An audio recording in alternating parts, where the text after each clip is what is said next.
Channel medical and nurses अब मेरा नाम है कीर्ति। आज यहाँ पर हम डिस्कस करेंगे स्पेसिफिक क्वेश्चन जो कि फीटल स्कल और मिडवाइफरी के मिक्सअप क्वेश्चन हो जाएंगे। बट यहाँ पर इम्पोर्टेंट सेक्शन रहने वाला है वो है फीटल स्कल, जिसमें से बहुत सारे एग्जाम में क्वेश्चन आते हैं। तो आई होप आपको वीडियो अच्छा लगे तो एंड तक जरूर बने रहना। जो लोग चैनल पर नए हैं चैनल को सब्सक्राइब कर लें। अभी रिसेंट में कुछ बिजी शेड्यूल और हेल्थ प्रॉब्लम्स के कारण आपके लिए वीडियोज अपलोड नहीं कर पाया, उसके लिए बहुत बहुत सॉरी। बट अब आज से डेली आपके लिए पर डे एक वीडियो रहेगा जो कि एक स्पेसिफिक सब्जेक्ट या फिर स्पेसिफिक टॉपिक को लेकर रहेगा। तो जो भी टॉपिक रहेगा उसके जो भी एमसीक्यूज रहेंगे यहाँ पर वही एमसीक्यू आपको प्रोवाइड करवाए जाएंगे जो कि आपके अपकमिंग एग्जाम में आपके लिए हेल्पफुल रहेंगे और आने के मोस्टली चांसेस रहेंगे। तो वीडियो में एंड तक जरूर बने रहें। जीके से रिलेटेड मेरा सेकंड चैनल है, उसमें भी अब आज से डेली वीडियोस आपके लिए प्रोवाइड करवाए जाएंगे। अभी मैं बिल्कुल पूरे तरीके से फिट एंड फाइन हूँ आप लोगों के लिए। मेरे पास रिसेंट में कमेंट्स आ रहे थे कि आप लाइव आके क्लास क्यों नहीं लेती। मैम गाइज आपको बार बार बता चुकी हूँ कि लाइव आने के लिए एक पर्टिकुलर टाइम की ज़रूरत पड़ती है, एक फिक्स टाइम रखना होता है।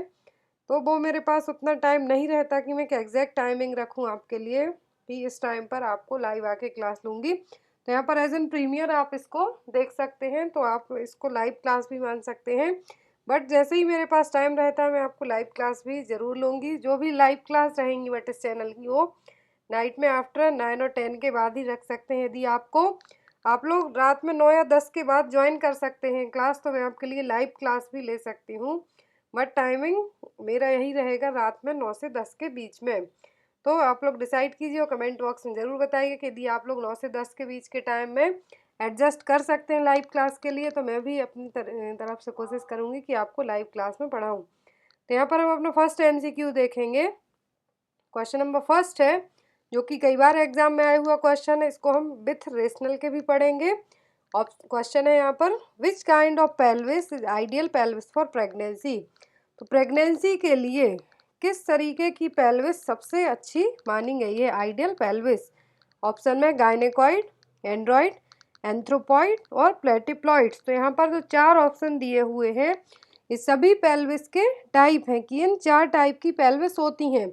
बट प्रेगनेंसी के लिए most reliable most ideal pelvis कौन सी होगी। ऑप्शन है गायनेकॉइड, एंड्रॉइड, एंथ्रोपॉइड, प्लेटिप्लॉइड। ये क्वेश्चन बहुत सारे नर्सिंग एग्जाम में आ चुका है, चाहे स्टेट लेवल के एग्जाम की बात करें या फिर हम सेंट्रल लेवल की, सभी में क्वेश्चन आ चुका है। तो जो आइडियल पेल्विस होती है प्रेगनेंसी के लिए वो क्या है, गायनेकॉइड पेल्विस, जो कि 50% फीमेल में प्रेजेंट होती है। ये देखिए पेल्विस के चार टाइप होते हैं, गायनेकॉइड, एंड्रॉइड, एंथ्रोपॉइड और प्लेटिप्लॉइड। तो यहाँ पर हम ये भी पढ़ेंगे कि किस पेल्विस की क्या साइज शेप रहता है, जिसके कारण कौन सी पेल्विस मेल में ज़्यादा होती है कौन सी फीमेल में। तो यहाँ पर ये देखिए ये रहा, यहाँ पर डिफरेंस भी दिए हुए हैं, आउटकम है, इनलेट क्या है। तो यहाँ पर जो गायनेकॉइड पेल्विस है most suitable female pelvic shape, round pelvic inlet and shallow pelvic cavity with short ischial spine. तो इसकी खास बात क्या रहने वाली है कि ये मोस्ट सुटेबल पेल्विस है जो कि 50% फीमेल में पाई जाती है। प्रेगनेंसी के लिए वेजाइनल डिलीवरी के लिए मोस्टली जो आइडियल पेल्विस है वो क्या है, गायनेकॉइड पेल्विस। इसकी जो इनलेट होती है कैसी होती है, राउंडेड, आउटलेट और सब प्यूबिक एंगल कैसा होता है, वाइड, जो कि वेजाइनल डिलीवरी के लिए बहुत ही सही पेल्विस मानी गई है। दूसरा है एंथ्रोपॉइड पेल्विस जो कि 25% प्रेजेंट होती है, जो कि ओवल शेप में रहेगी। जो गायनेकॉइड है वो राउंडेड शेप में है और एक इस तरीके की रहेगी ओवल शेप में।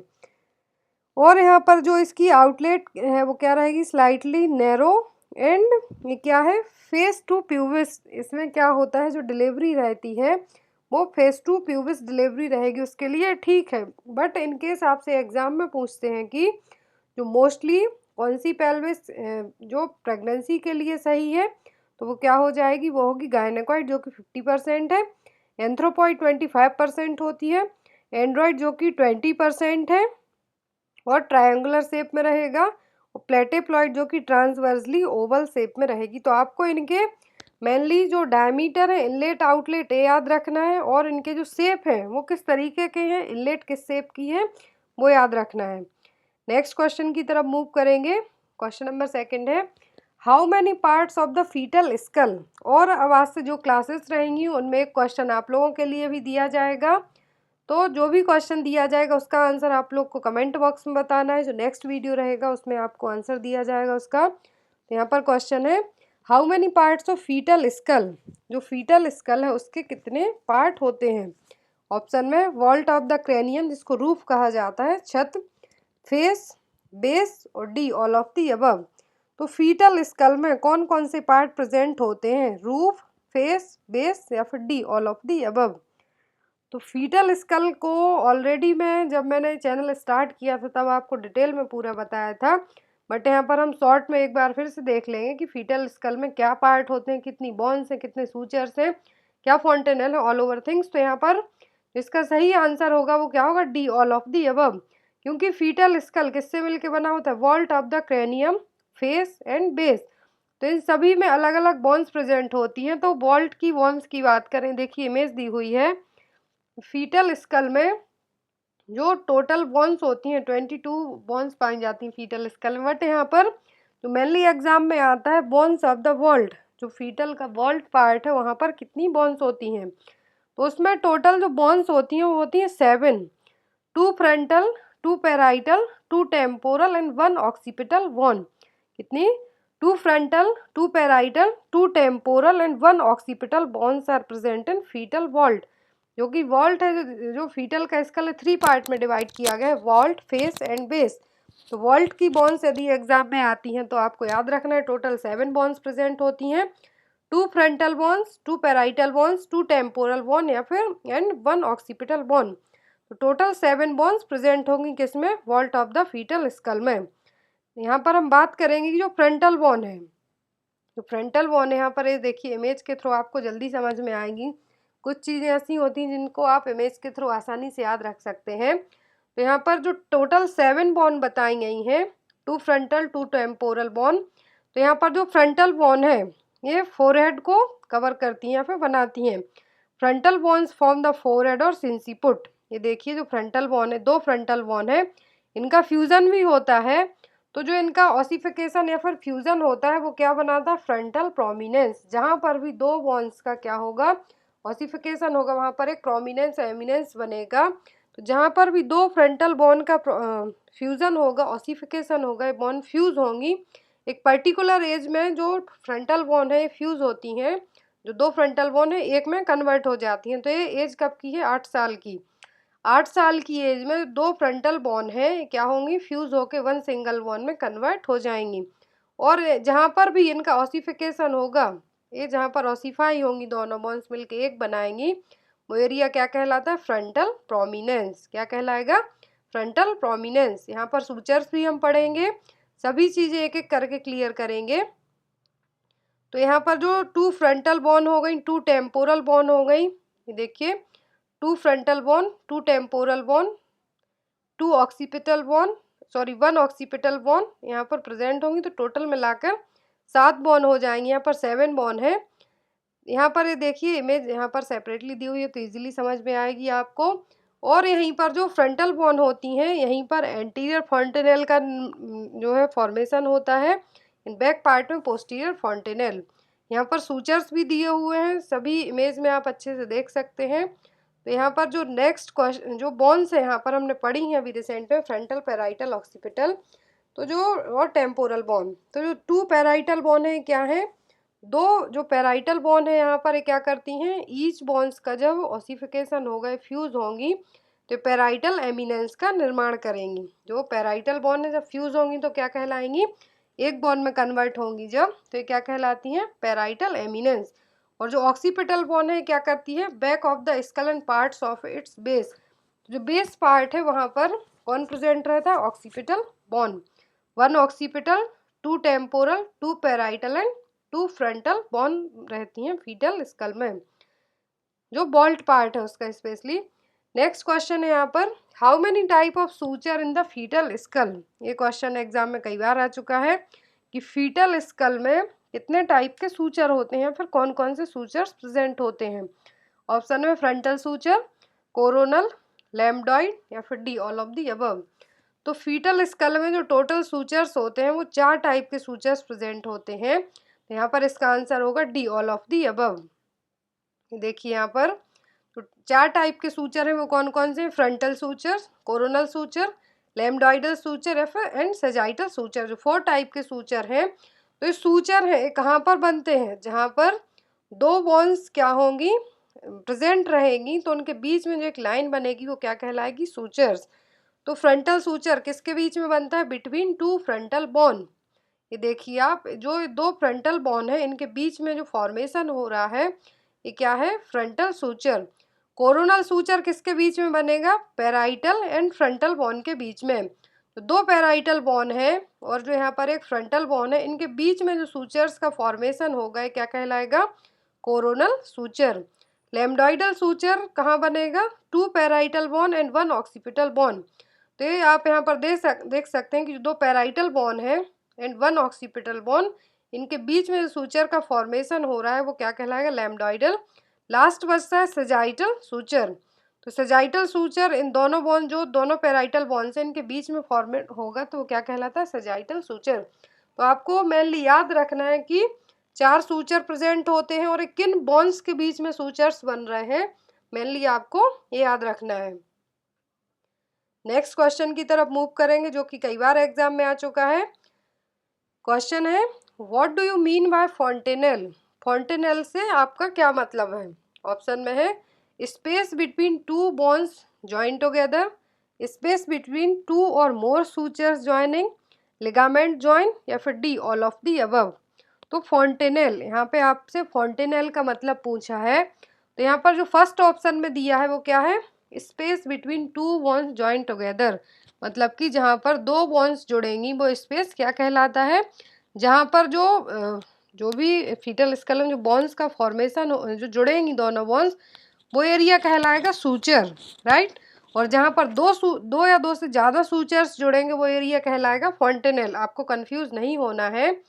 जहाँ पर दो बोन्स, जो दो बोन्स हैं उनके बीच का जो एरिया रहेगा, जुड़ेंगी जहाँ पर वो दोनों बोन्स, वो कहलाएंगी सूचर।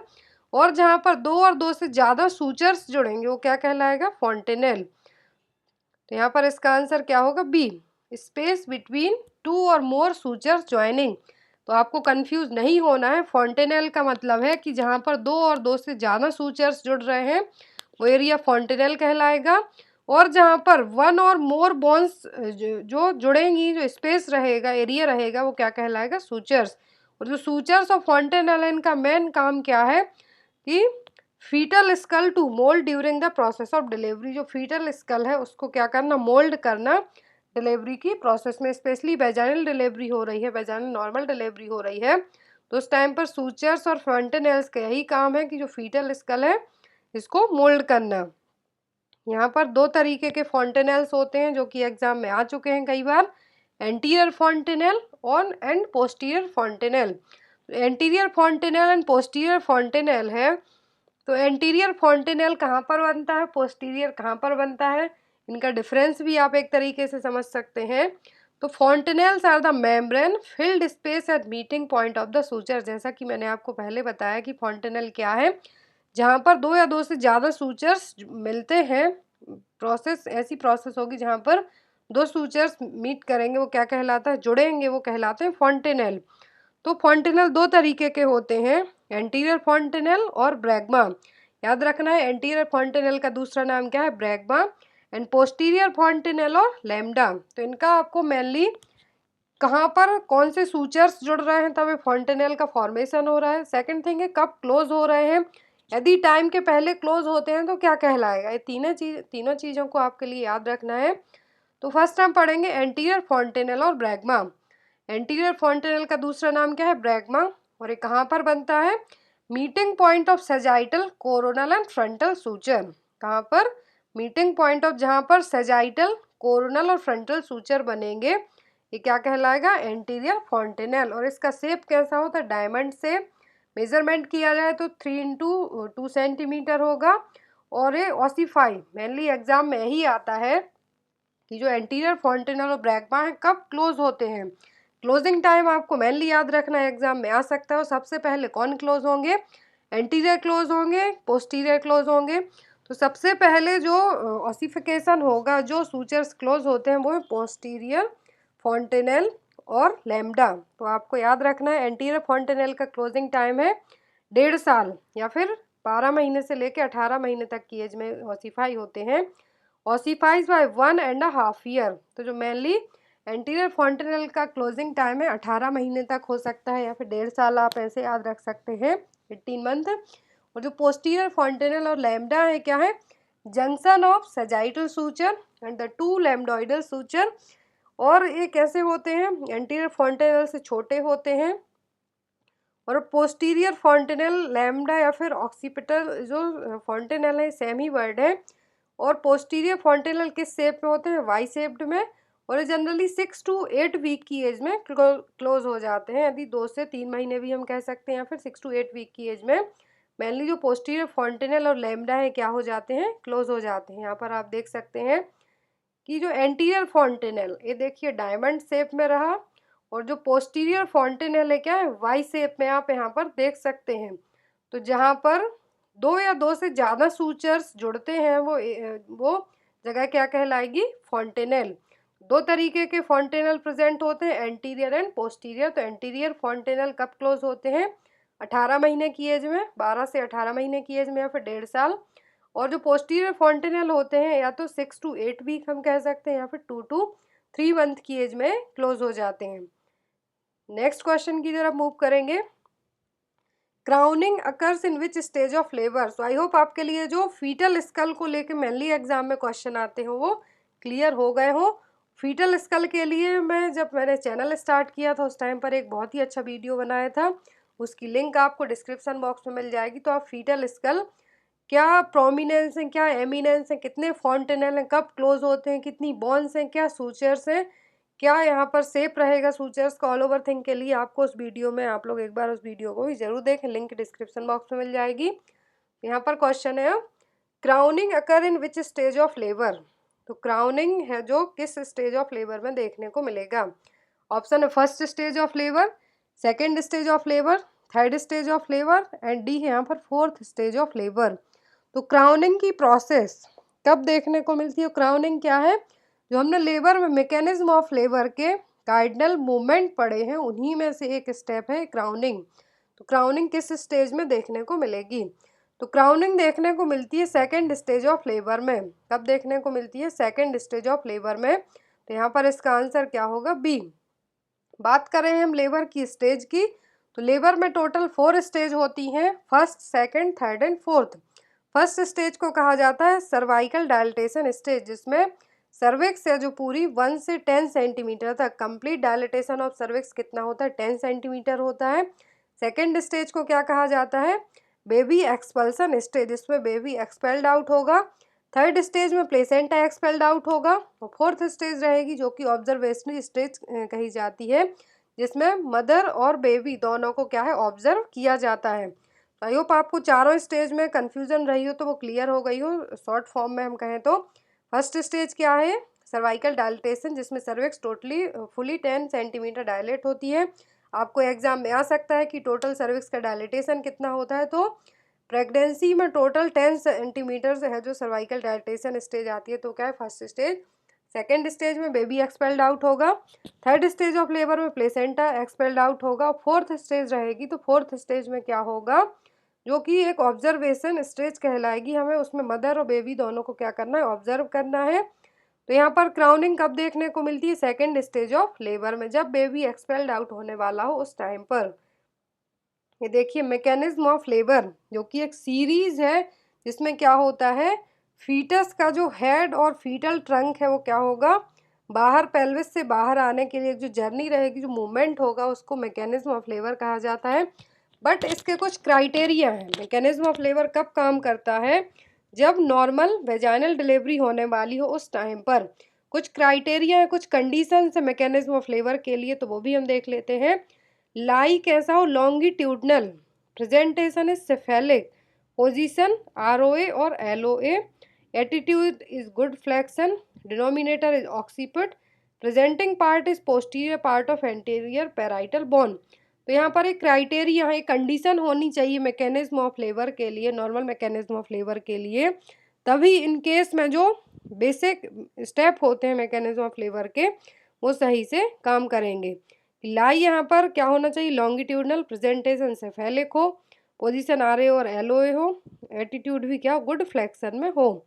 यहाँ पर ये देखिए, ये आपको cardinal step of mechanism of labour याद रखना है, क्योंकि एग्जाम में आपको ये स्टेप रख के इनका सीक्वेंस क्या है वो आ सकता है। तो यहाँ पर फर्स्ट होता है क्या, engagement of the head, head का क्या हुआ engagement, then flexion of head, internal rotation of head and crowning. Fourth step क्या है, crowning, extension and birth of head, restitution, internal rotation of shoulder and external rotation of head. Last step है 8वें number का, birth of shoulder and trunk by the lateral flexion. तो यहाँ पर आपको mechanism of labour का एक तो क्राउनिंग आता है कि क्राउनिंग कब होता है किस स्टेज में, दूसरा यहाँ पर जो कार्डिनल स्टेप है मतलब कि किस स्टेप बाय स्टेप जो मैकेनिज्म ऑफ लेबर होता है, तो इसके आपको मूवमेंट याद रखना है। तो यहाँ पर जो मैकेनिज्म ऑफ लेबर के जो कार्डिनल स्टेप और मूवमेंट है आपको ऑर्डर वे में जमाने के लिए एग्जाम में आ सकते हैं कि सही ऑर्डर क्या होगा, पहले क्या होगा, एंगेजमेंट ऑफ हेड होगा, क्राउनिंग होगी कि फ्लेक्शन ऑफ हेड होगा, इस तरीके से। नेक्स्ट क्वेश्चन है यहाँ पर, what is the normal position of uterus. यहाँ पर मैंने आपको स्टार्टिंग में ही बताया था कि कुछ क्वेश्चन मिडवाइफरी और गायनेकोलॉजी से हैं और कुछ यहाँ पर फीटल स्कल को लेके। तो जो नॉर्मल पोजीशन क्या होते हैं यूट्रस की, एग्जाम में आ चुका है क्वेश्चन, कई एग्जाम में आया है नर्सिंग के। ऑप्शन में anteversion and anteflexion, posterior, anteversion and retroflexion, या फिर D none of the above. जो नॉर्मल पोजीशन होती है यूट्रस की वो क्या होती है, anteversion and anteflexion. किस तरीके से देखिए, anteversion and anteflexion way में नॉर्मल पोजीशन होती है यूट्रस की। तो यहाँ पे आपको याद रखना, यूट्रस से आपको 3-4 क्वेश्चन आ सकते हैं, वो आपको नेक्स्ट क्वेश्चन में क्लियर होंगे। क्वेश्चन है यहाँ पर, what is the normal size of uterus, uterus की साइज जो नॉर्मल साइज है वो क्या है। यहाँ पर मेजरमेंट किया जाए यूट्रस का तो किस साइज में होगा। ऑप्शन है 7.5 into 0.5 into 1.25 centimetre, 7.5 into 5 into 1.5 centimetre, 7.5 into 5 into 1.25 centimetre, या फिर 7.5 इंटू 4 इंटू 1.25 सेंटीमीटर। बहुत ही बेसिक सा क्वेश्चन है, इसमें आप लोग कंफ्यूज बिल्कुल भी ना हो। नॉर्मल साइज पूछिए यूट्रस की तो क्या होगा यहाँ पर सही आंसर इसका, वो होगा सी, 7.5 इंटू 5 इंटू 1.25 सेंटीमीटर। किस तरीके से कि जो 7.5 सेंटीमीटर क्या हो गया है, लेंथ हो जाएगी यूट्रस की, जो सर्विक्स से लेके बॉडी ऑफ द यूट्रस की जो लेंथ रहेगी वो क्या हो जाएगी है, लेंथ, जो कि 8 सेंटीमीटर यदि एवरेज कहा जाए तो 8, बट यहाँ पर 7.5 सेंटीमीटर लेंथ रहेगी। बिट्स, बिट्स का मतलब है चौड़ाई, चौड़ाई कितनी होगी 5 सेंटीमीटर। थिकनेस, थिकनेस कितना होगा 1.25 सेंटीमीटर, मेनली 3 सेंटीमीटर तक हो सकता है, बट यहाँ पर 1.25 सेंटीमीटर एवरेज है जो काउंटिंग रखी गई है। तो यहाँ पर जो एवरेज यूट्रस की जो साइज है वो कैसी होगी, 7.5 centimetre length, width 5 centimetre, thickness कितनी होगी 1.25 सेंटीमीटर। नेक्स्ट क्वेश्चन है, what is the meaning of parturition, parturition का मतलब क्या है। ऑप्शन में labour, delivery, both A and B, या फिर डी एंटी पार्टम हेमरेज। तो पार्स्ट्रेशन का मतलब होता है लेबर एंड डिलीवरी, ऐसी प्रोसेस जिसमें क्या हो, बर्थ जन्म देने के लिए जो प्रोसेस हो बेबी के लिए वो क्या कहलाती है, पार्स्ट्रेशन, जिसमें लेबर भी प्रेजेंट रहेगा और डिलीवरी भी। लेबर और डिलीवरी दोनों स्टेप प्रेजेंट होंगे पार्स्ट्रेशन में। Next question, what is the term weight of uterus. Term, term का मतलब है प्रेगनेंसी में फुल टर्म में यूट्रस का वेट कितना होगा। ऑप्शन है 700 ग्राम, 900 ग्राम, 60 ग्राम, या फिर 600 ग्राम। यहाँ पर दो ऑप्शन आपको है, कंफ्यूज बिल्कुल भी नहीं होना है। यहाँ पर आप देख सकते हैं टर्म वेट पूछा है यूट्रस का, ना कि नॉर्मल वेट पूछा है। टर्म का मतलब है कि full term after 37 week of gestation में यूट्रस का वेट कितना होगा। यहाँ पर मैंने आपको हिंदी में भी बता दिया है कि टर्म प्रेगनेंसी में यूट्रस का वेट क्या होगा। क्वेश्चन यहाँ पर ये है, ऑप्शन में है 700 ग्राम, 900 ग्राम, 60 ग्राम, या फिर 600 ग्राम। तो टर्म वेट होगा यूट्रस का कितना, 900 ग्राम। एवरेज होता है 900 से 1000 ग्राम तक, बट यहाँ पर जो ऑप्शन के अकॉर्डिंग हम जाए तो 900 ग्राम। यदि आपको ओनली यूट्रस का वेट बस पूछते तब आपको कहना है 60 gram, that means non pregnant state में कहा है। जब कोई लेडी प्रेग्नेंट नहीं है, कोई वुमेन प्रेग्नेंट नहीं है, तो उस टाइम पर यूट्रस का नॉर्मल वेट होगा कितना होगा 60 ग्राम। एवरेज 50 टू 80 ग्राम होता है, बट एक पर्टिकुलर काउंटिंग दी जाती है तो 60 ग्राम कहा जाएगा। और जो टर्म में पूछते हैं, मतलब कि प्रेगनेंसी के में पूछा है, जो फुल टर्म प्रेगनेंसी है उसमें यूट्रस का वेट कितना होता है 900 से 1000 ग्राम तक। Next question, the connection between umbilical vein and inferior vena cava in the foetal life is known as. तो कनेक्शन जो कि एक अम्बिलिकल वेन और इंफीरियर वेना केवा के बीच में कब फीटल लाइफ में, जब बच्चा कहाँ पर यूट्रस में ही हो, फीटल लाइफ में हो, तो उस टाइम पर जो कनेक्शन रहेगा अम्बिलिकल वेन और इंफीरियर वेना केवा के बीच में वो क्या कहलाएगा। ऑप्शन में pulmonary artery, umbilical artery, ductus venosus या फिर डक्टस आर्टरियोसिस। तो यहाँ पर जो दो पार्ट हैं डक्टस वीनोसस और डक्टस आर्टरियोसिस, दोनों फीटल लाइफ में ही प्रेजेंट रहेंगे। तो फीटल लाइफ में अम्बिलिकल वेन और इंफीरियर वेना केवा के बीच जो कनेक्शन होता है वो क्या कहलाता है, डक्टस वीनोसिस, जो कि एक जहाँ पर सबसे ज़्यादा हाईएस्ट कंसंट्रेशन ऑफ ऑक्सीजन है जो फीटल लाइफ के लिए प्रोवाइड करवाई जाएगी। तो यहाँ पर जो डक्टस आर्टरियोसिस है, umbilical vein, foramen ovale, ductus venosus, ये आपको एग्जाम में आ सकते हैं। तो अभी हमने पढ़ा डक्टस वीनोसिस, जो कि किसके बीच का कनेक्शन है, इंफीरियर वेना केवा एंड अम्बिलिकल वेन के बीच का, जहाँ पर सबसे ज़्यादा ऑक्सीजनेटेड ऑक्सीजन है जो फीटल लाइफ में और बेबी को प्रोवाइड करवाई जाएगी। और जो प्लेसेंटा क्या है, जो कि फीटल लाइफ में बेबी के लिए गैस का exchange, nutrition, all over things provide करवाता है। अम्बिलिकल आर्टरीज, दो अम्बिलिकल आर्टरीज रहती हैं, वन अम्बिलिकल वेन प्रेजेंट होती है। अम्बिलिकल आर्टरी का काम होता है डीऑक्सीजनेटेड ब्लड को कैरी करना फीटस से प्लेसेंटा में, और प्लेसेंटा से फीटस में ऑक्सीजन का जो सप्लाई कौन करवाता है, अम्बिलिकल वेन, जो कि वन वेन प्रेजेंट होती है। और यहाँ पर फोरामेन ओवल, ये एग्जाम में आपको आ सकता है। तो फोरामेन ओवल क्या है, connects the left and right atrium. Foetal life में जो फीटस के अंदर एक हार्ट में एक जो फॉर्मेशन होगा फोरामेन ओवल क्या करता है, राइट और लेफ्ट एट्रियम के बीच में क्या है कनेक्शन बना के रखेगा। In case after delivery baby में क्या होता है, यदि क्लोज नहीं हो पाता फोरामेन ओवल तो एक तरीके के कंजेनाइटल डिफेक्ट भी प्रेजेंट हो सकता है। तो यहाँ पर आपको बेसिकली याद रखना है डक्टस वीनोसिस, डक्टस आर्टरियोसिस, कितनी वेन्स प्रेजेंट होती हैं, umbilical arteries, umbilical vein and foramen Oval, और जो अदर कनेक्शन होते हैं फीटल लाइफ में वो। तो आपको ये सभी फीटल सर्कुलेशन के पार्ट हैं, तो आप इनके लिए भी सेपरेट वीडियो ऑलरेडी है चैनल पर, आप चाहें तो वो भी आप लोग देख सकते हैं। जो फ्लो चार्ट में भी आपको बताया गया है पूरा फीटल सर्कुलेशन, जिससे आपको याद करने में इजी रहे। नेक्स्ट क्वेश्चन है, amniotic fluid is which kind of nature. तो एमनियोटिक फ्लूइड है जो किस तरीके का नेचर होता है। ऑप्शन है एल्कलाइन, एसिडिक, बेसिक या फिर D none of the above. तो एमनियोटिक फ्लूइड का नेचर होता है एल्कलाइन नेचर का। कैसा, और इसकी स्पेसिफिक ग्रेविटी क्या है, 1.010 स्पेसिफिक ग्रेविटी, जरूर याद रखें। यहाँ पर अब कुछ छोटे छोटे टर्मिनोलॉजी दी हुई है जो कि आपको याद रखनी है। एग्जाम में आप ये ना सोचें कि ये क्वेश्चन नहीं आ सकता है। तो यहाँ पर कुछ टर्मिनोलॉजी है, आप इसको एक बार देख लें, कई बार आपको बता चुकी हूँ, बट मेरे पास कमेंट्स आए थे कि आप इसको शॉर्ट में बता दें, इवन व्हाट्सएप में पर्सनल मैसेज थे, इसलिए मुझे बताना पड़ा। तो यदि आप प्रेगनेंसी में हिस्ट्री ले रहे हो, या तो फिर आप जो ग्रेविडा की कंडीशन ऑब्स्टेट्रिक हिस्ट्री काउंट कर रहे हैं, तो आप कैसे निकालेंगे। तो यहाँ पर हम शॉर्ट में देख लेते हैं। ग्रेविडा, ग्रेविडा का मतलब होता है अ वुमेन हु इज और हैज़ बीन प्रेग्नेंट, ऐसी वुमेन जो प्रेग्नेंट है या फिर होने वाली है, तो क्या होगी ग्रेविडा। स्पेशली जो प्रेग्नेंट है उसी के लिए टर्म यूज़ किया जाता है पैरा। नेक्स्ट है यहाँ पर para, the number of pregnancy that reached viability of 20 weeks.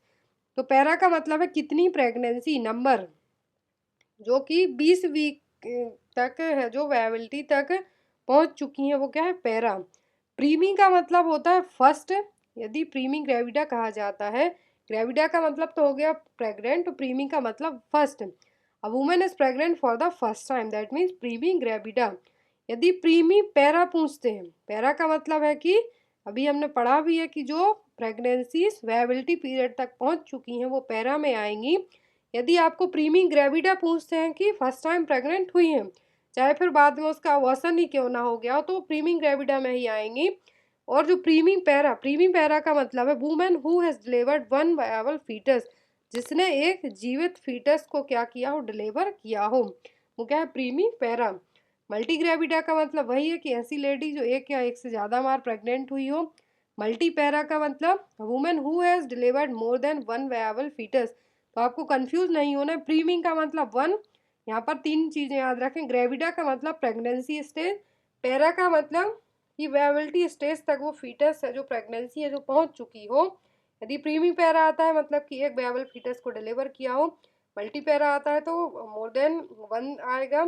नली ग्रेविडा का मतलब है women who has never been pregnant, ऐसी वुमेन या फिर ऐसी महिला जो कभी प्रेग्नेंट ना हुई हो। नली पैरा का मतलब है कि ऐसी वुमेन जो कभी प्रेगनेंसी अचीव नहीं कर सकती, जिसने कभी तक वायबिलिटी पीरियड तक प्रेगनेंसी को अचीव नहीं किया हो सकता है उसका 18 वीक में अबॉर्शन हो गया तो नली पैरा में ही आएगी, क्योंकि जो वायबिलिटी स्टेज है 20 वीक्स, उसके आगे उसकी प्रेगनेंसी नहीं जा पाई, तो वो किस में आएगी, नली पैरा में। एक क्वेश्चन और है यहाँ पर, एब्रप्टो प्लेसेंटा। इन सभी जो यहाँ पर लास्ट में हमने टर्मिनोलॉजी और एक क्वेश्चन एब्रप्टो प्लेसेंटा पढ़ रहे हैं, इनको हम डिटेल में जरूर पढ़ेंगे। तो एब्रप्टो प्लेसेंटा का मतलब होता है separation of placenta from its site of implantation after 20 week of gestation और during the course of delivery.